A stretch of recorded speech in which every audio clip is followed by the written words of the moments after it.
guys, meron ako ditong boneless na tight ng manok, tapos ano din, skinless. Tara guys, gawa tayo ng Korean tak kalbi.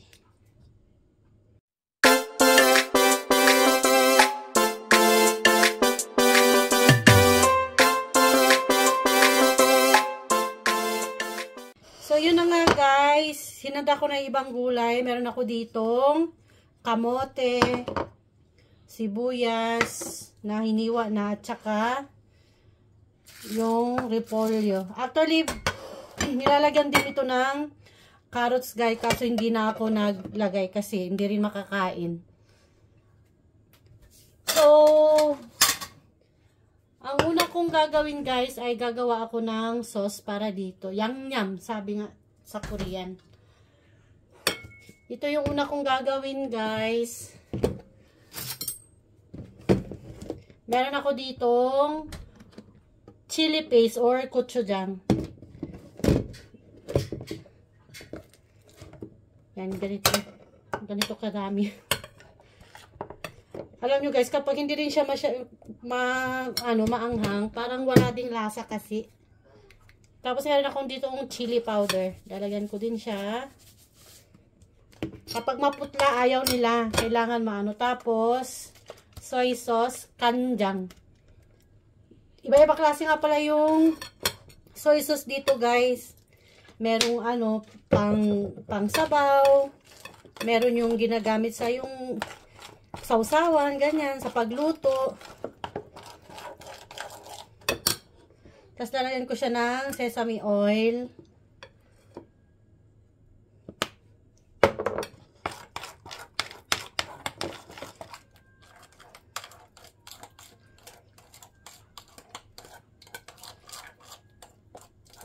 Saka ko siya ilalagay dito guys.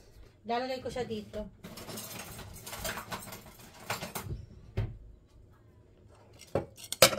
Ito na siyang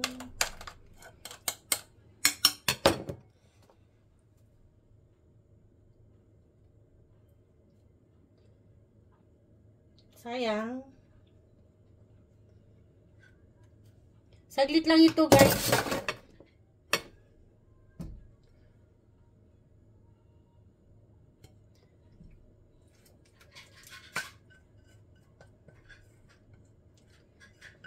Tapos, hahaluin ko. Actually, guys, hindi ginigisa yung mga karne dito pag nagluluto. Hindi uso yung gisa-gisa dito. Magigisa man. Pero, alam nyo ba, unang igigisa yung sibuyas. Yan, guys, paghahaluin lang muna natin. Ayan. So, yun na nga, guys. Ito na, nahalo ko na siya. Tapos, lalagyan ko na lang siya ng ito, minced garlic. Tinagtad na bawang or Cajun maner. Tapos, saka ko bubuksan yung apoy. Ganito dito guys. Pag gumagawa ng ganito, binababad mo na lang yung manok.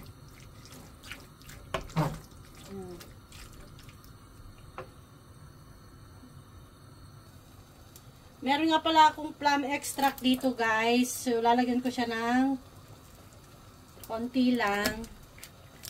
Pampalasa. Ayan. Guys, kumukulo na siya konti. Kaya ilalagay ko na yung sibuyas. Tapos, ito. Yung kamote.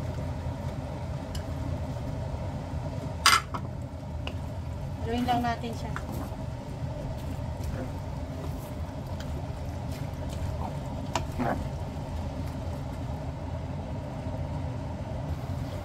Lagyan ko siya ng paminta. O yan. Super daming paminta.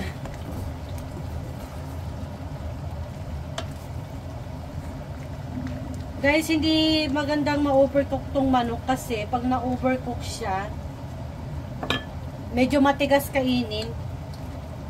Lagyan ko siya ng syrup guys, kunting syrup lang, pampalapot. Tapos lagyan natin siya ng kunting asin. Kasi yung toyo guys, medyo maalat na yon. Yan, palutuin lang natin siya.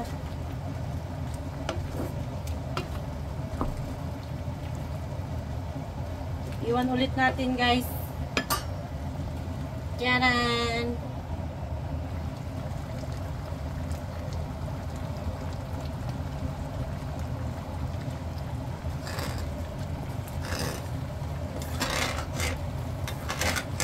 Guys, mas komportable akong nagluluto pag ganito yung pag kutsara yung gamit ko guys. Ganito lang pala mag ano, ganyan lang yung mag halo-halo. Actually guys, paluto na siya, kaya ilalagay ko na yung tawag nito, dahon ng sesame seed guys, at saka yung repolyo. Pag nagluluto pala ng ganito guys, huwag nang lalagyan ng tubig kasi magtutubig siya ng marami. Pag masabaw ito, hindi magandang tignan sa mga Koreano. Pero sa pamilya ko okay naman. O yan. O diba? Ganyan lang siya. Mas makulay pa to guys pag meron siyang ano tawag dito, carrots. Pero hindi ko na nilagyan kasi kung ano lang yun nandito sa bahay na gulay, yun na lang nilagay ko. Actually, nilalagyan pa to ng ano guys. Sa mga restaurant, nilalagyan nila ng cheese yan sa ibabaw. Tapos lalagyan nila ng rice cake, ganyan.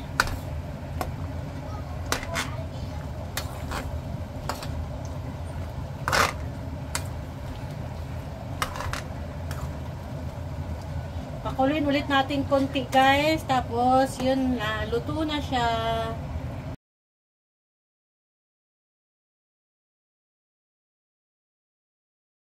Lalagay ko na rin yung dahon ng sibuyas guys. Actually yung mga dahon ng sibuyas dito guys, nilalagay na lang ito kapag paluto na talaga siya. Tapos lagyan ko rin siya ng sesame seed. Yan. Sa babaw. Ganyan lang guys. Naubos na yung sesame seed ko.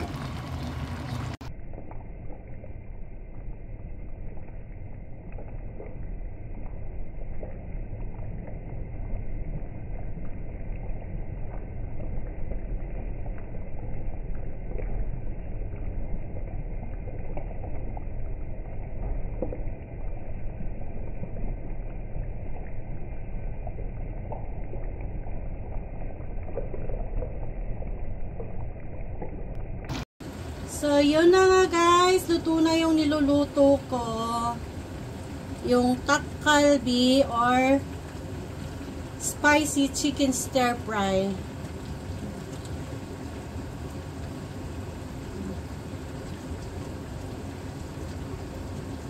So, ito na nga guys. Ayan. Salamat ulit sa panonood. Sa mga hindi pa nakapag-like, share, and subscribe. Please subscribe, like, and share. Salamat ulit sa panonood. Bye!